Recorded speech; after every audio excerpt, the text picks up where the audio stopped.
ministry growing and thriving.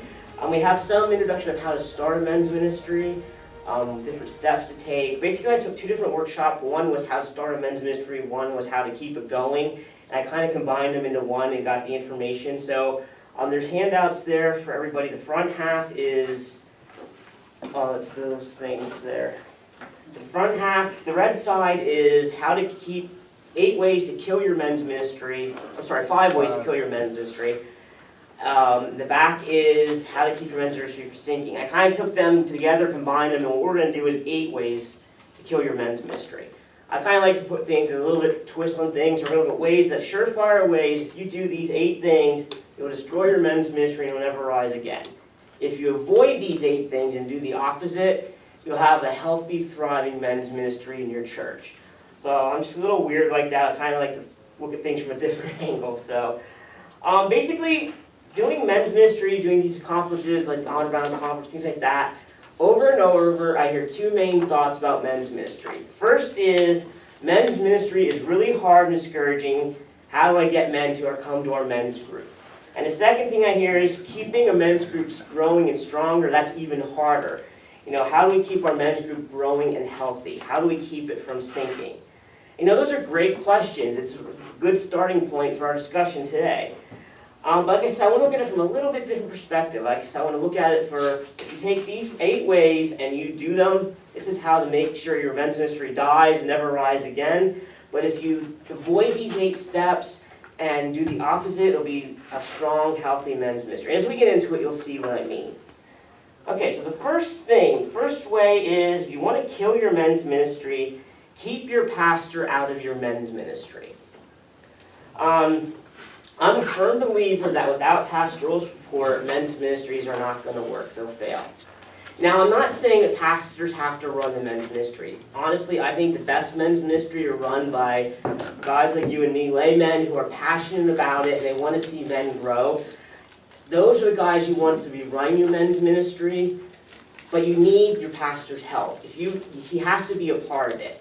He doesn't need to lead the group. It's not even a time issue. You need his time. What you need from your pastor is you need his support.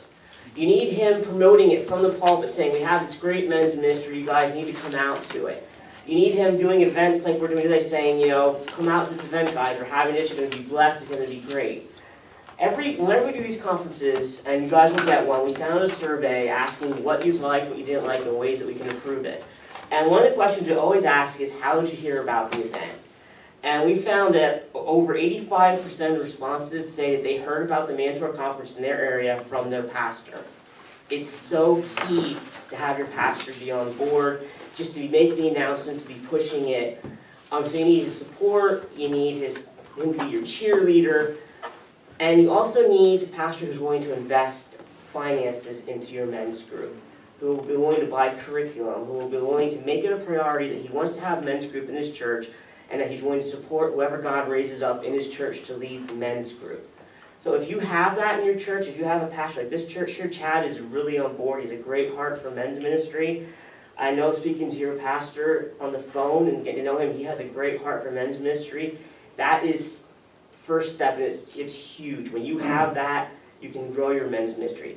If you take the attitude of some men do of, I don't want the pastor involved, he has too much time, too much things going on, I can handle it myself, it's not going to work. Because you don't have the visibility, you don't have the, I don't want to say credibility, but you don't get up every week in front of the crowd and say, this is what's going on in church. Your pastor does. And people know him, and if you can get him to support you in what you're doing and just promote it, and let the guys know you're going to come, you're going to be blessed, this is what the men are doing, and they have my full support, that's what you need to get it growing. If you don't have that, the men's ministry is going to die. If you do have it, it's going to grow and it's going to thrive.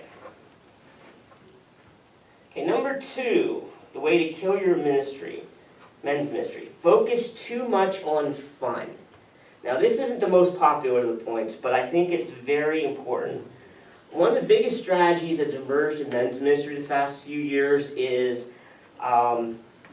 if your men's group isn't fun, men aren't going to come. So they constantly are doing things to make it fun, make it interesting. It's a lot of outings and activities and sports, and there's nothing wrong with that, in my opinion. It's good, but it can't be every week. I understand where they're going from that. You don't want it to be boring. You don't want the men to come and just be bored and falling asleep. But you also don't want to just be goof off time and fun for it. You want to be challenging the men. You want to be having discipleship and mentorship. You want men to be growing. Jesus is a perfect example. I mean, Jesus and the disciples, I believe they had a good time. I believe when they were together, they laughed, they joked, they camped around the fire telling jokes. They probably razzed on each other and poked fun. And I can just picture Jesus and the disciples having a good time together. But Jesus knew when it was time to get serious, how to teach them what it meant to be a disciple, to be a follower of God. The majority of the time you see Jesus and the disciples together in the Bible is Jesus teaching them what it means to be his disciple, to grow in God, and he's helping them so that when he's not with them, they can in turn teach other men. So while he did have fun with them, and they did joke, the thrust of it was mentorship, discipleship, training, teaching. And when you have, basically it's kind of like, you wouldn't eat sugar every day, right? A little bit of sugar in moderation is a good thing, but if you're eating a solid diet of sugar, you're going to get sick. And the same in your men's group. You want to have some fun, you want to have some energy and stuff like that, but a steady diet of it is going to make your men's ministry sick. You need to have meat and solid Word of God and be part of your group, instructing men and teaching them. So if you want to kill a men's ministry, focus it, make it all about the fun and never about the Word. If you want to have a thriving men's ministry, have it be about discipleship, mentorship, sprinkled in with fun and outings and good times together, but the thrust of it needs to be teaching and growing.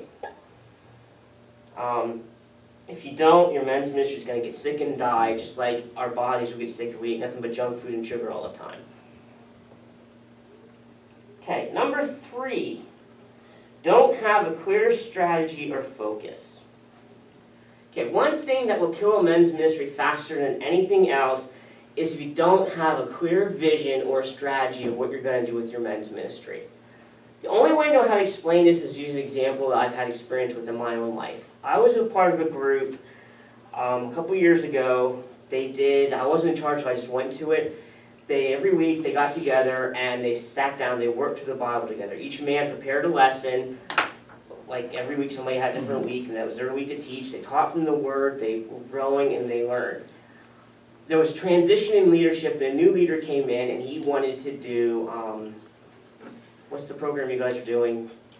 Quest for Authentic Manhood. Yeah, that's what they did, the Quest for Authentic Manhood, which is a fabulous curriculum. Amen. And he was on fire, and he was really ready to go. He bought the videos, they showed it, and it worked really well. For as long as was it like 6 months or something like that at last? 24 weeks. Yeah, at the end of the 24 weeks, he had no plans of what to do after that. So they got to the end, he didn't know what to do next, there's no clear plan, no clear direction to go after that.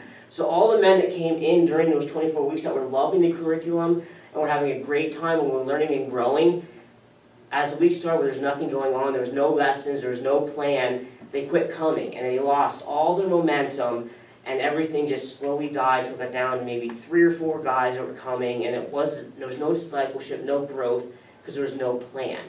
So I mean, that's basically what I'm talking about here. You need to have a clear strategy or focus.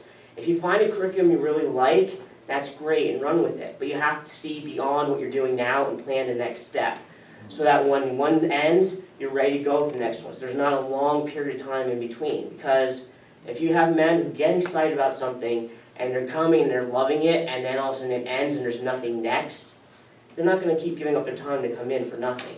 So you have to think ahead, have a clear focus and a clear plan. Okay, so what are some different strategies that you can have? Quick question.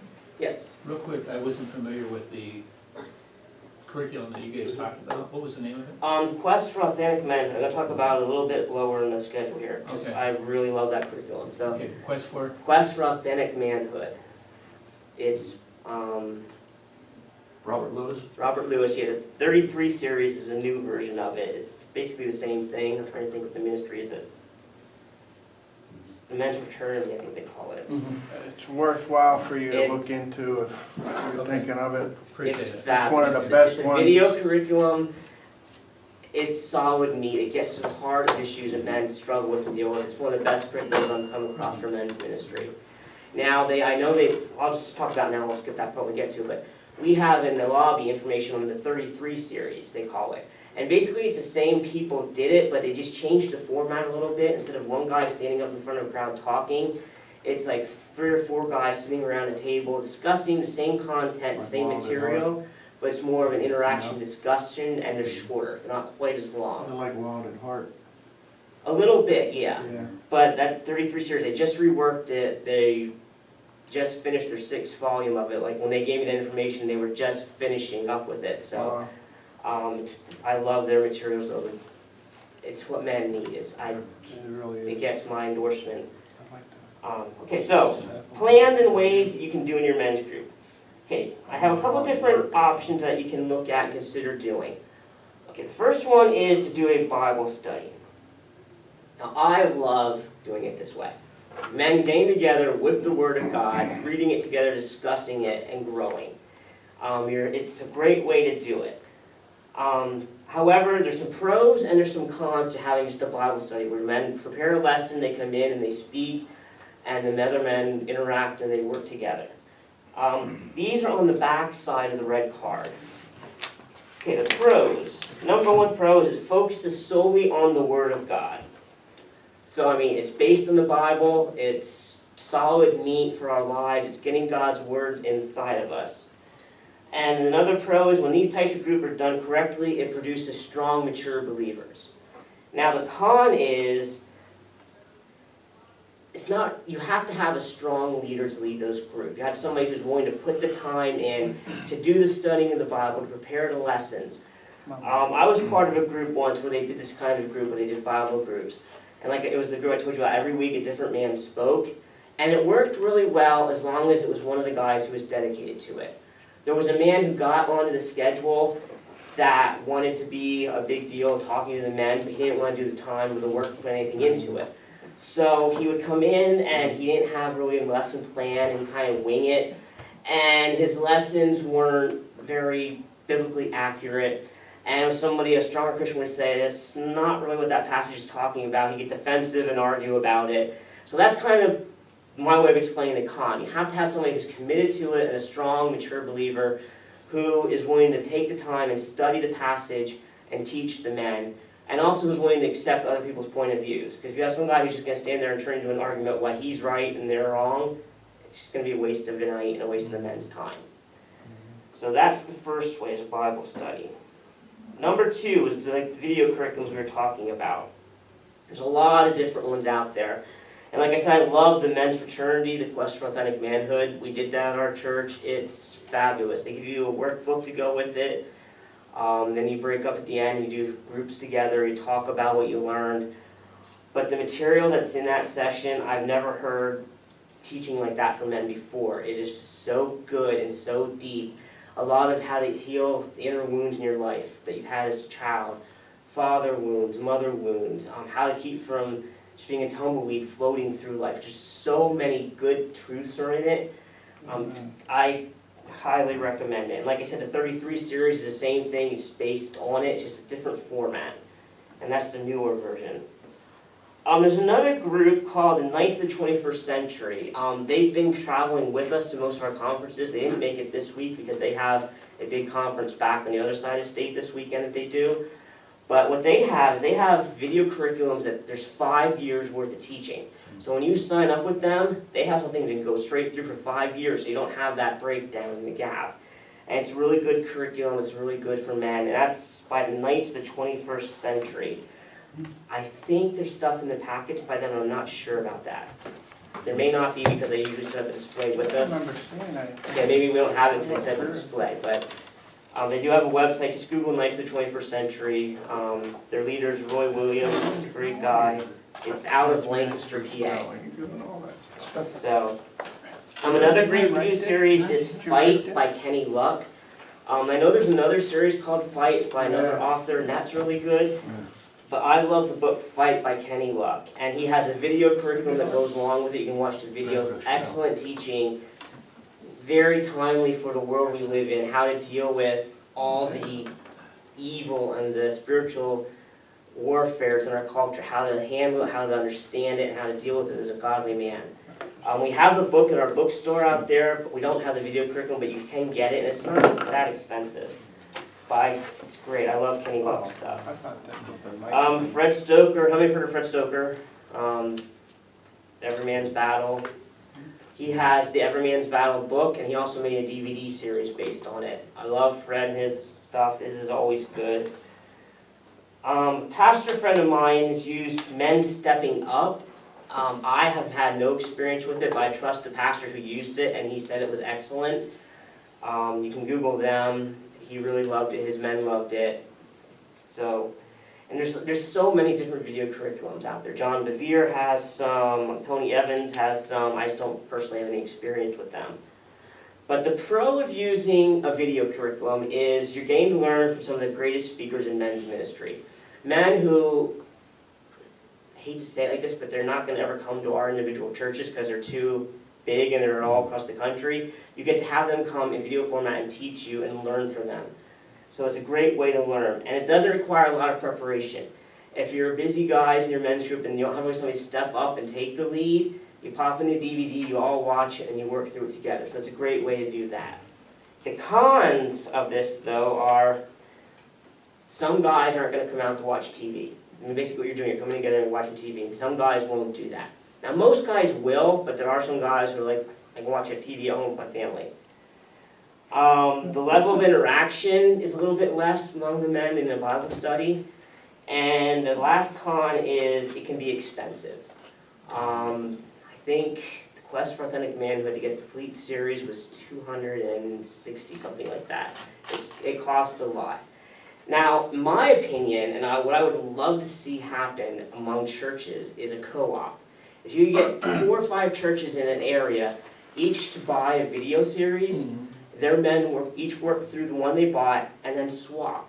That way each church would invest in one, but you'd have 5 different series that you could work through as a whole. Or maybe get them all together and 5 churches, all their men come together in one group every week. It's the most frustrating thing in the world to me is when churches won't work together. In my opinion, we are all serving the same God. We have the same goal. Let's work together and encourage our men. We're not always there, but that's the goal I'm shooting for. It's one reason we do these conferences, because I want to see that happen. That's just my passion. So, we talked about Bible study and videos. Any questions? Yeah, go ahead. Oh, just an observation. One thing that we're working through and trying to get invitations out is to a website called Right Now Media, which is fabulous. And you can scroll down the menu and you can go to Men's Ministry, and there's just an abundance of resources there. And we get the cable company to cooperate with us and get what we need. We'll be able to do the 33 series, Stepping Up. We can just go right to the video on a Wednesday night. And the thing is, the guys that do have it, if they missed a Wednesday night, some of them are able to go to that site and actually watch that, and then But it's not the same because we do small groups. Yeah. I said you're going to miss out on a small group interaction, but at least you keep up with the video. But that's a good. Yeah, but there's inevitably going to be a week somebody just can't Right. make it, and doing that gives me the option to keep up. With that, Right. like you said, with that, you're able to at least see, have all these resources. What everybody else the went thing through. you meant. Yeah. Catch up. So yeah. And you got a workbook, Right. and you're able to.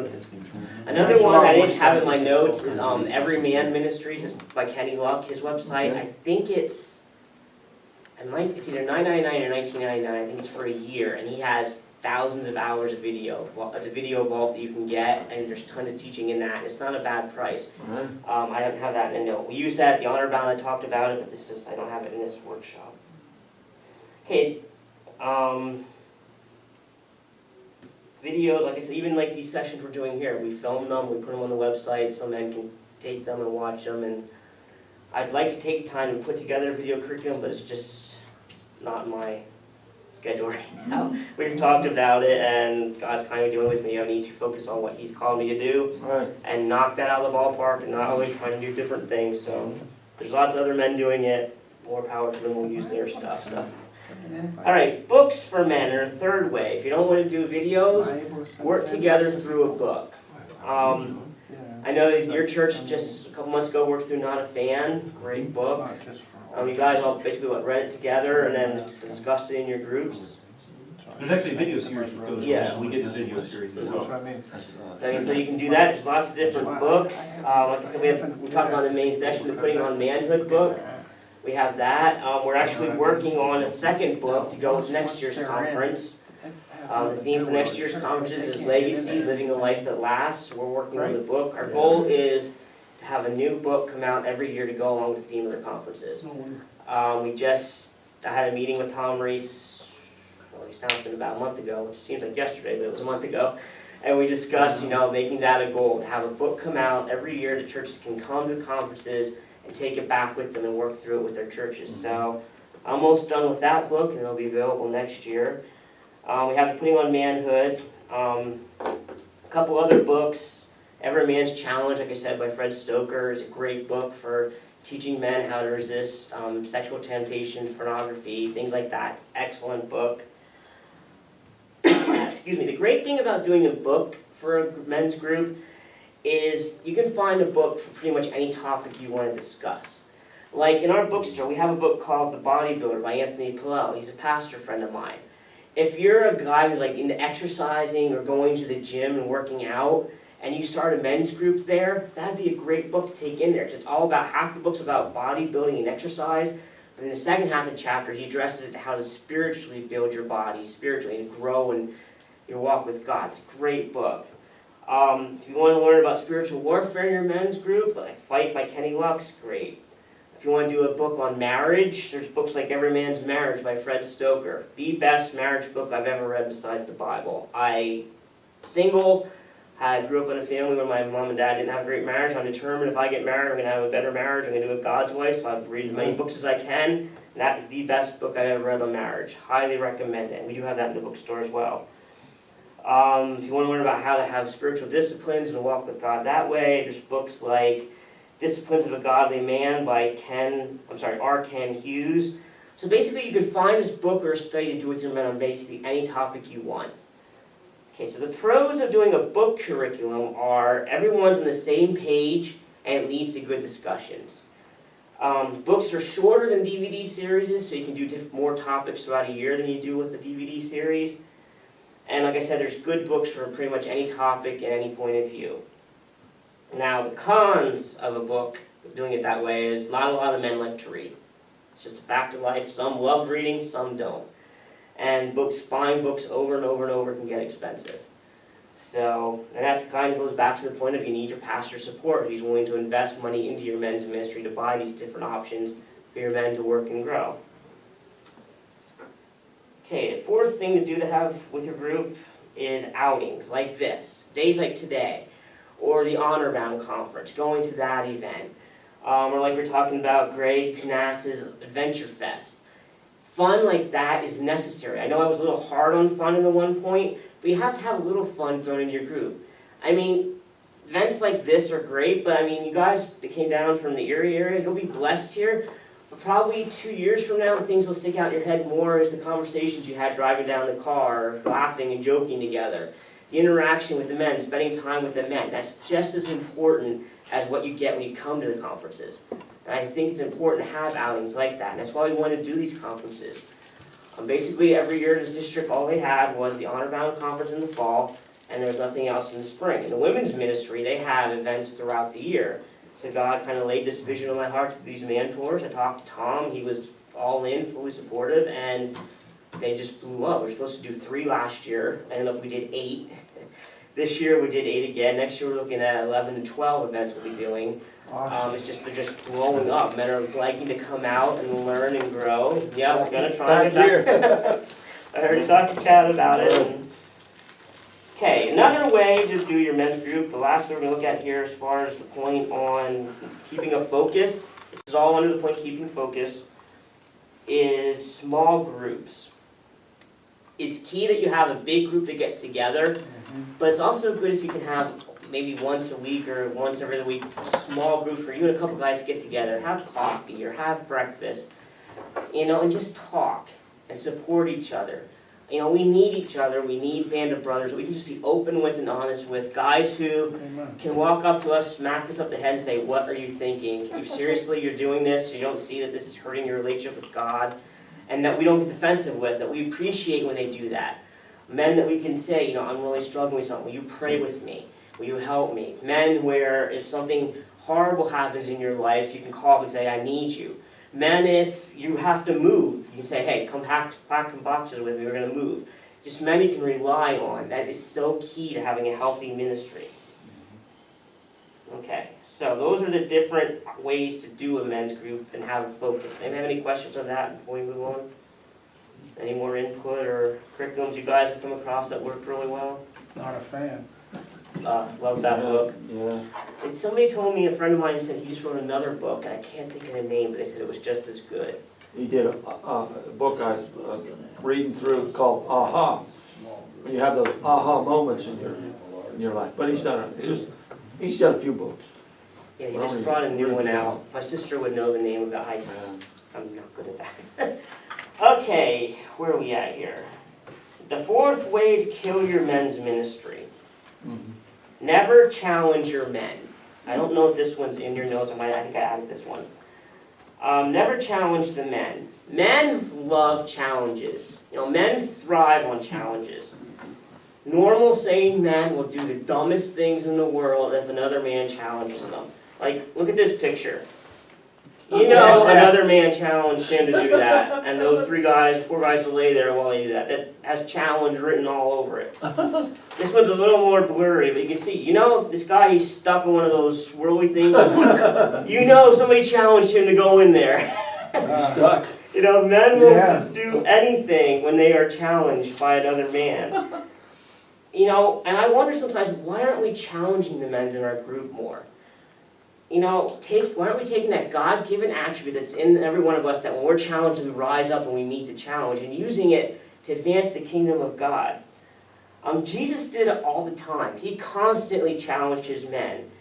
You know, he risked offending a lot of people. He said stuff that he had people walk away from because it was such a challenge to their way of thinking, but it was the truth. But the ones that stayed, the ones that took the challenge from God and were willing to stretch the way they thought and see things from a more godly perspective, they grew and they thrived, and eventually those men, they changed the world. Amen, brother. So I feel that we need to be challenging men more. You know, why aren't we presenting needs and causes to them? I mean, that's why we do the Light for the Lost, Celebrate the Light stuff in our conferences. Because I believe we need to be challenging men to, you know, it's not about us. We come to these events and they're great and we need them to refuel and refresh, but it's not about us, it's about helping other people. And like I said, I don't want to come into these events and say, okay, we charge you admission, give me more money for an offering. That's just not my heart. But I want to present a challenge and say, there's people around the world that need our help. You know, will you stand up and help us? And I think we need to do that more with our men's ministries. If you want to kill your men's ministry, never challenge the men to grow spiritually. Never challenge them to step out of their comfort zone. But if you want to see your group explode for God, I think we've done that. challenge them to step out, like the conference theme, step out of the boat where God called them and go where God's calling. And that is what's going to really ignite your group. You guys have something? I was told Wade after he spoke, one of our phrases recently has been, just take 20 seconds of insanity and say, Jesus, I'll do it. And then realize after you say you'll do it, if Jesus doesn't show up, I'm in big trouble, right? Then we had one guy propose to his fiancée. So that's not what we were talking about, but we've got guys that they go to the mission once a month and you know, feed the homeless, and the guys are in a program down there. We got guys going to the state prison, you know. It's great. Your group needs that. It's going to keep growing and Another thriving. Helping people, getting burdened for individuals. Doing great. Okay, number 5 way to kill your men's ministry. Exclude younger men. Yeah, Now this is, I will tell you, my biggest pet peeve with men's ministry is the one I'm most passionate about. It drives me insane when churches don't welcome younger men. One of the biggest epidemics in the American church right now is kids coming through youth group, aging out of youth group, and then they leave the church because they don't feel welcomed by the men and the women in the church to go to the men's groups and the women's groups. Right now, you probably saw on the news, we're getting ready to go into a presidential campaign. They're all gearing up. There's like 100 Republicans running against Hillary. And pretty soon they're all going to start talking about what they call renewable energy sources. Less dependence on oil. We need new ways and new energy sources.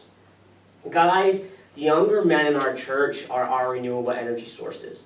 Our church needs them in our groups to keep it growing, to keep it thriving. And we need to make it a conscious effort to focus on including younger men in the groups. Like I said, so many youth are aging out of youth group. They love coming to youth group. They're growing and learning, and then they age out and they don't feel welcome by the men's group, and they leave the church. And that's just a huge black eye on men in the church, and we need to stop doing that. We need to reach out to the younger boys in our church. Another great epidemic in the church right now is men who are abandoning their families and leaving their children behind, and there's boys growing up in churches who don't have a father influence in their lives. And they have moms who are doing the absolute best they can. Single moms, they're heroes in our world. They're doing what they can do to make up for the men who are abandoning their children, but they can only do so much because they're not men. Boys need men in their lives. And our churches need to step to the plate and start reaching out to these younger boys and being a father figure to these men, to these young boys. It breaks my heart to see young kids in the church who don't have a dad and don't know what it's like to have a man in their life, teaching them the things about God, teaching them what it means to be a man. And while their mom's doing the best they can, their moms don't know how to be a man because they've never been one. It's our job as men and in men's ministry to be reaching out to them. I mean, that's why I like programs like Rural Rangers. Do you guys do Rural Rangers at your church? We used to. Yeah. A lot of churches are going away from it, but Rural Rangers, programs like that, just where men are investing in younger boys' lives, to me, they're the heroes. I know men who've told me stories that work with Rural Rangers that one told me, a boy told him, if you hadn't been in my life and you hadn't influenced me the way you did, I'd be in jail right now. There's another guy, he told me that he got an email from a guy asking him to come to his wedding. He had grown up, he'd been in his Royal Rangers group, he didn't have a dad. And when he got married, he wanted his Royal Ranger commander to come to his wedding. Awesome. Now, I mean, that's great, but what makes it really good is the kid was getting married in Ireland. And the Royal Ranger commander took the trip to Ireland to be there at that kid's wedding because he knew it meant so much to that kid. That's commitment, and that's what we need among our men. It doesn't have to be through Royal Rangers, but we need men who will just invest in these and make them our spiritual sons and will say, I'm there for you. Anything you need, you let me know. I'm here for you, and to help them. There's millions of stories like the one I told you about the Royal Ranger commander. You know, you can volunteer to teach a Sunday school class at your church. You know, where does it say in the church bylaws that Sunday school classes have to be taught by women? The majority of them are. But we have young boys that need strong men teaching their Sunday school classes and pouring into them. You could be a volunteer, your youth worker for your church. There's teenage boys who are dying for a man's approval. Amen. You could do something as simple as if you go to a ball game, buy an extra ticket, call up a kid that you know doesn't have a dad and say, come on, come with me. Treat them, pay for it, buy them snacks, just invest in them. Go ahead. Yeah, I've been blessed. I'm with the youth here, and what breaks my heart is, you know, you know that with the kids, especially the young men who don't have fathers, but what breaks my heart are the ones that do. Yeah. And they think they don't. Mm-hmm. They don't spend any time, they don't make any time. That's very heartbreaking. It is. That was my situation growing up. I have a father. Right, so, you know. When he wasn't around, it was abusive. So. See, yeah, it's so you know firsthand. Mm-hmm. You know, but like I said, I've been blessed to be able to go down and be with them, and it is a need. You're gonna be a blessing to them. We're starting to get together and getting them more involved into the men's ministry. You know, inviting them to men's breakfasts and And the one thing that's hindering us right now is, the same like they're having group while men are having group at the same time. But things will change. We're praying about it, and the Lord's changing things, and things are growing and moving in the right direction for a lot of things. But it is a blessing. It's great, and it needs to be. And one of the biggest things you have to watch out for is something I've been guilty of, is a lot of us don't have a lot in common with the younger generation. We don't have the same interests, the same hobbies, and what God's convicted me of is, so what? Listen, Learn to like what they like. honestly, Relate to them. I mean, there's kids down there, a lot of the young men that come here are into theater, they're into the plays and stuff like that. And sadly to say, whenever I was growing up, that was weird, that was geeky, and I'll tell you what, I love it. You know what I mean? And I'm learning from them. Exactly. And I don't know much about it, but we're down there and a lot of them can't even throw a ball or stuff. We're down there throwing a ball and they're talking and they're telling me about what they're doing in school, what they're doing in his plays and what they're reading and stuff like that. And you're right. It makes no difference. I don't care what it is, just to be able to spend some time and love on them is it's good, man. I worked with a kid once that he loved this movie called Nacho Libre. I hadn't Yeah, I've watched heard it. of it. To me, it's just not my cup of tea. I like more of an action adventure kind of movie, but he loved this movie and it's all he ever talked about. And God said, take 2 hours, watch the movie so you can relate to the kid. Yeah. And that meant so much to him that I took the time to watch the movie that he liked and I could interact with him and talk about it. Right, And all it took was 2 hours of my time and me going to watch something I didn't really enjoy. right. But to him, it made a difference. Yeah.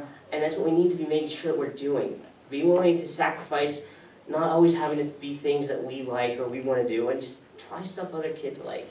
And even with my own life with my dad was like Mr. Sports, Mr. Outdoorsman kind of thing. With my disability, I couldn't do it. And he never wanted to do anything. He never liked anything I did, never wanted to learn anything about it. And it kills relationships. Yeah. I mean, it's key. So it has to be part of not just accepting them into the group, but meeting them where they are and taking an interest in them and their lives. So it's just crucial. If you exclude the younger men, you're going to kill your men's group. If you include them, they'll give you energy and the group will continue to grow. Well, praise the Lord for that. I gotta get moving, we're running out of time here. Number 6, if you want to kill your men's ministry, exclude single men. Okay, now, a lot of times when I say that, people say, isn't that the same thing as including younger men? It's not in today's day and age anymore. Men are waiting longer to get married. Being single doesn't mean being young anymore. I'm 38 years old, I'm not married.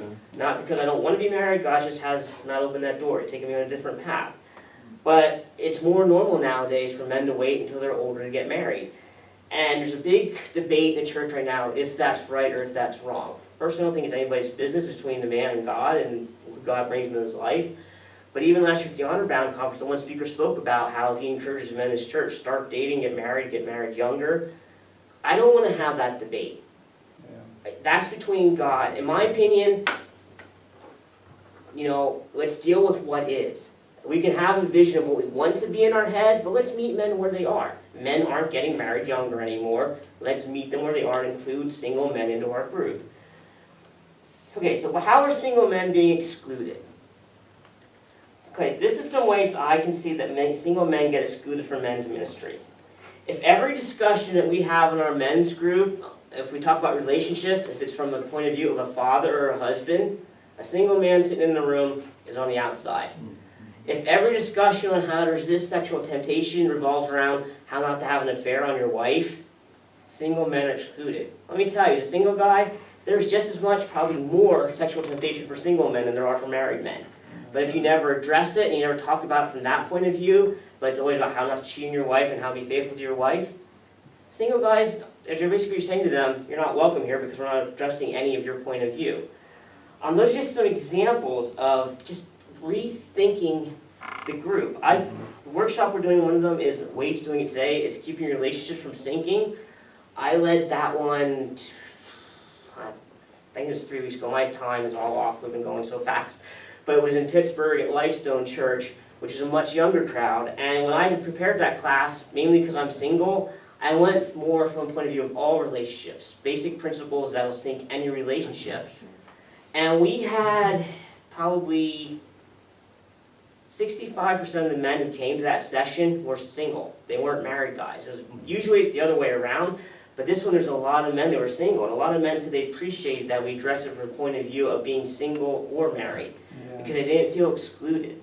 So if you want to kill your men's ministry, exclude single men. Don't ever talk about things from a point of view of marriage and fatherhood, but be a little bit more general. Another thing is we can't exclude divorced men. Divorced men are single men. We all believe, marriage is man and woman, and we encourage men to stay married, not to leave, but divorce happens. It's another one of those things, unlike men, a lot of people are saying they should marry younger, but they're not. Divorce, let's meet men where they are. Divorce happens, and we can't exclude men because we think divorce is wrong and they've been divorced. Those men need to be reached just as much as you do. They need to have their needs ministered to. They need to be recovery and realizing, how to heal the relationships, how to be taught if they have kids, even if they're divorced. They still owe it to their kids to be fathers to those kids, and they still owe it to their ex-wife to treat her with respect in front of the kids. I hate when divorced men badmouth their ex-wife in front of their kids. No matter what happens between you and your wife, your kids don't need to know about that. They need to see you two working together and respecting each other.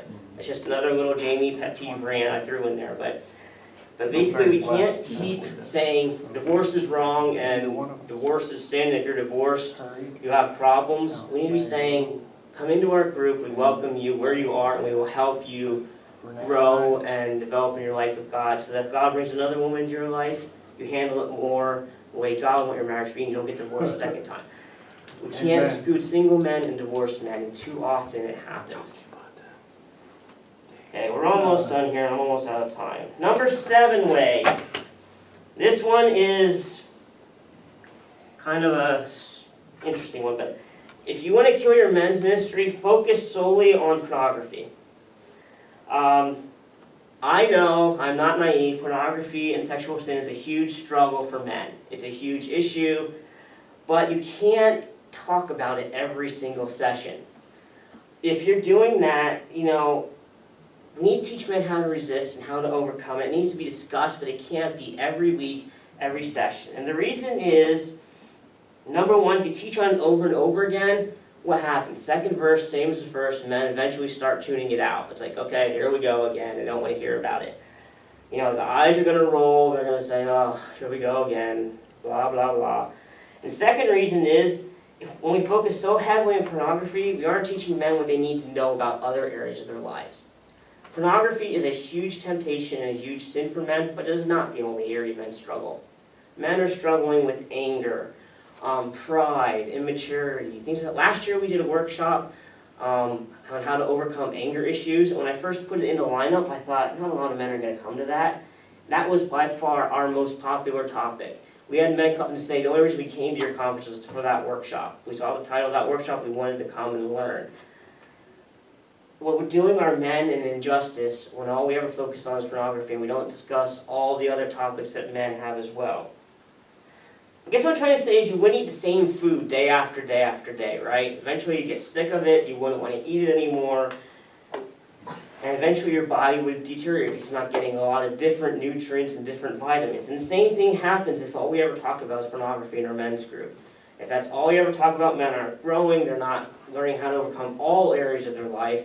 They may never ever look at pornography again, which is a great thing, but they could be getting defeated in so many other areas because they just don't know what's wrong or that it's a trap. So that's another way. Focus solely on pornography all the time and you'll kill your men's group.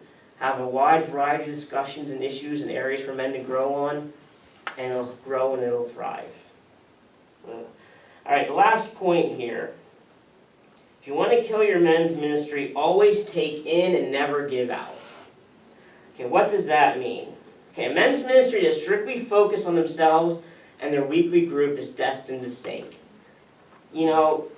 Christian's life is not about us. We are not saved for us. I mean, we are. We need to be set free from our sins. We need to be restored to God.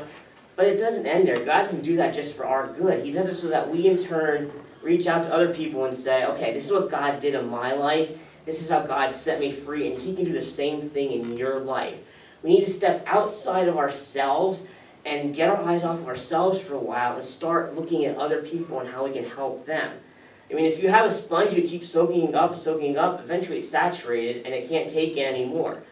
You have to wring it out and give out to other people.